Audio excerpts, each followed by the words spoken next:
Bonjour, bienvenue sur Mon Financier. Après une ouverture autour de l'équilibre, les marchés européens repartent à la baisse après la confirmation de PMI européens décevants qui témoignent d'un coup de frein de la croissance en zone euro, au moment même justement où le spectre de la déflation revient sur le devant de la scène. Les investisseurs redoublent donc de prudence avant la publication, et bien notamment aujourd'hui, du rapport ADP sur l'emploi privé américain. Et puis à noter que les marchés ont quand même les yeux rivés sur la réunion de la Banque Centrale Européenne. Ça sera demain, la BCE qui pourrait donc assouplir sa politique monétaire. Elle ne manque pas d'arguments pour le faire. Le CAC, lui, donc cède 0,6% à 4477 points. Ailleurs, même tendance. Francfort abandonne 0,5%. On est autour des 9868 points. L'Eurostoxx perd 0,65% alors que Londres limite son repli à 0,38%. Et puis du côté des valeurs, eh bien c'est le secteur défensif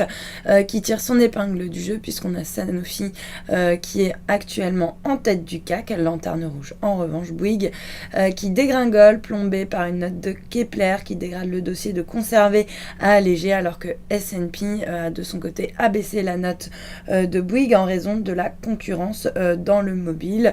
Le secteur d'ailleurs qui est mal orienté, puisqu'on a également Orange qui se distingue en baisse. Et puis en tête du SBF 120, on retrouve Ubisoft porté par son nouveau jeu Watch Dogs qui s'est vendu à plus de 4 millions d'exemplaires en seulement une semaine de commercialisation, ce qui fait du jeu la franchise la plus vendue au monde à son lancement. Et puis à noter également que Arkema se distingue dans le vert, porté par Crédit Suisse qui a relevé son conseil à surperformance avec un objectif de cours à 85 €. La banque souligne que la valeur est l'une des moins chères du secteur et surtout qu'elle représente une décote injustifiée de 25% par rapport à ses concurrents. Et puis sur le marché d'échange, l'euro lui continue de jouer aux montagnes russes. Il reste globalement stable finalement par rapport au dollar. On est toujours autour des 1,3613. Il grignote symboliquement 0,01% par rapport au yen à 139,66. Et puis